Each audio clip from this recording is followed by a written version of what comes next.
बिहार की राजधानी पटना में 12 जून को होने वाली विपक्षी बैठक फिलहाल स्थगित कर दी गई है। सूत्र ये कह रहे हैं कि 22-23 जून के आसपास ये बैठक हो सकती है। कांग्रेस के नेता राहुल गांधी और विपक्ष के कुछ अन्य नेता जो इस बैठक का हिस्सा थे वो उस वक्त उपलब्ध नहीं है। ऐसे में विचार विमर्श करने के बाद ये फैसला लिया गया है कि फिलहाल ये बैठक टाल दी जाएगी। ये जानकारी फिलहाल सूत्रों के हवाले से आ रही है। औपचारिक जानकारी अभी तक स्पष्ट रूप से किसी भी विपक्षी एकता के नेता ने नहीं दी।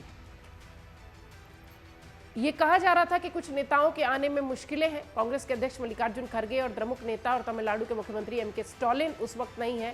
पूर्व प्रतिबद्धताओं के कारण 12 जून को होने वाली बैठक में वो शामिल नहीं हो पाएंगे।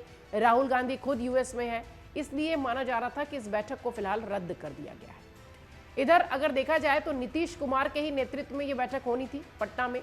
जेडीयू के नेता और बिहार के मुख्यमंत्री नीतीश कुमार ने 2024 के लोकसभा चुनाव में भाजपा का मुकाबला करने के लिहाज से विपक्षी दलों के बीच एक एकता बनाने के लिए कांग्रेस, आम आदमी पार्टी, वाम दल सभी को मिलाकर एक साथ चलने का बीड़ा उठाया था। और फिलहाल ये कहा जा रहा है कि इस वक्त वो बीड़ा इन्होंने ही उठा रखा है, लेकिन 12 जून को सभी एक साथ नहीं दिखाई पड़ेंगे। इधर अगर बात करें तो ममता बनर्जी की, तो बंगाल से वामपंथ की विदाई करने वाली ममता बनर्जी तीसरी बार यहां सीएम बनी थी और बीजेपी ने विधानसभा में 77 सीटें जीतकर ममता के सामने चुनौती खड़ी कर दी थी। अब किसी और को एकता के नाम पर साथ हो जाना ये शायद बड़ा मुश्किल लग रहा है ममता बनर्जी के लिए। इसी कारण उन्होंने उपचुनाव में जीते कांग्रेस के सिंगल विधायक को अपनी पार्टी में ज्वाइन करा लिया। उन्होंने विपक्षी एकता के लिए चल रहे प्रयास की भी चिंता नहीं की थी।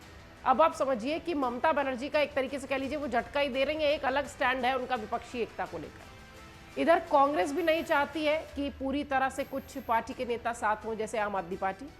कांग्रेस ने आम आदमी पार्टी को अध्यादेश पर ना कहकर यह दर्शा दिया है कि उन्हें भी विपक्षी एकता की परवाह नहीं है। अगर आम आदमी पार्टी आती है तो ठीक, नहीं तो अपना रास्ता देखो। दोनों में इतनी खटास है कि दोनों एक मंच पर आना मानते ही नहीं है।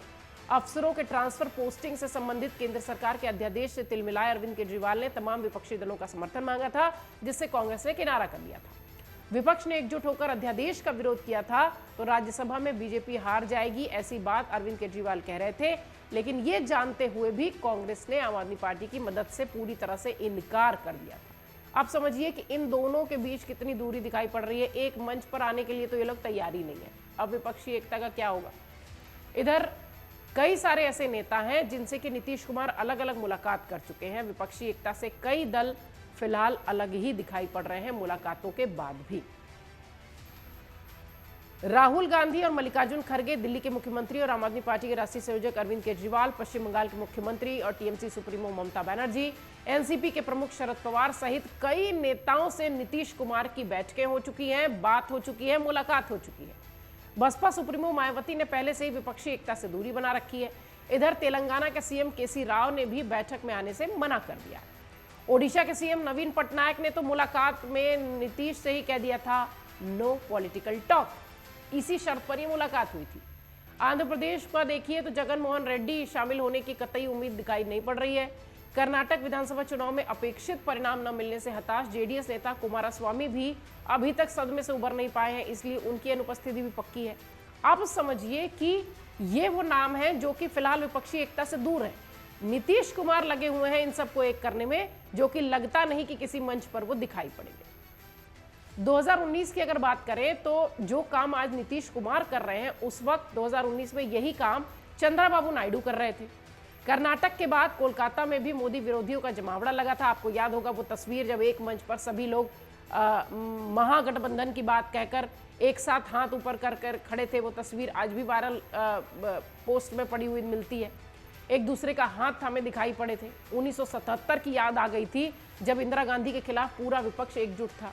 हालांकि सभी नेताओं की व्यक्तिगत आकांक्षाएं विपक्षी एकजुटता पर हावी पड़ी और चुनाव आते आते ताश के पत्तों की तरह सब बिखर गए और 2019 में फिर प्रधानमंत्री मोदी बम्पर जीत के साथ आ गए। बीजेपी ने सरकार बना ली। अब देखना है कि ये वाला जो 2024 का मामला है, इसमें नीतीश कुमार कितने सक्षम हो पाते हैं या कितने सक्सेसफुल हो पाते हैं विपक्षी एकता को एक करने में, क्योंकि यही काम चंद्रबाबू नायडू उस वक्त कर रहे थे जो अभी नीतीश कुमार कर रहे हैं। और अभी भी विपक्षी एकता के जो नेता माने जाते हैं वो इधर इधर इधर छिटके हुए दिखाई पड़ रहे हैं। विपक्षी दलों की 12 जून को पटना में होने वाली बैठक फिलहाल टल गई है। राहुल गांधी विदेश में है, मल्लिकार्जुन खड़गे अनुपस्थित है, एमके स्टालिन नहीं है, ये सारी वजह बताई जा रही है। अगली बैठक का ऐलान किया गया है, हालांकि सूत्र ही ये बात कह रहे हैं कि 22 जून के आसपास ये बैठक होगी।